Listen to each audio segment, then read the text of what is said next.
ফোনটা ধরে loud speaker দাও। আমি ধরতে বলছি না, ফোনটা স্পিকার দাও। এই, তুমি সবসময় মেসেজে উত্তর দাও কেন? ফোন দিতে পারো না? এনিওয়ে, তোমার মেসেজ করতে কিন্তু আমার বেশ ভালো লাগে। খুব বৃষ্টিতে ভেজার শখের, ঝর্ণার পানিতে বৃষ্টি মনে করে রোমান্টিক ভাবে ভিজতে থাকো তো।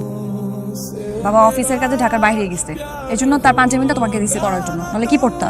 আম্মা আমাকে বারবার জিজ্ঞেস করতেছে তুমি এতক্ষণ গোসলখানায় কি করো। আমি বলছি তোমার মেসেজ 7 দিন ধরে পানি ছিল, শরীর ডলে ডলে গোসল করতেছে, এই জন্য সময় লাগতো।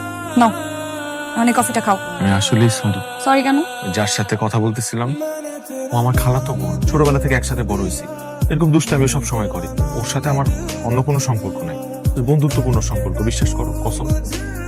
কসম বলতেছো? মানে ও তোমার আসলে খালাতো বোন? তুমি এই কথা আগে বলবা না আমাকে? এটাই তো আমার ভুল হয়েছে, আমার মাফ করে দাও। আচ্ছা ইটস ওকে। আচ্ছা এখন কফিটা দাও। না, কফি খাবো তো। গরম করে আনতেছি, দাও কফিটা। এইটার মধ্যে তো ইঁদুর মারার বিষ আছে, খালি তো মরবা। বুঝে না, মরার শখ হইছে।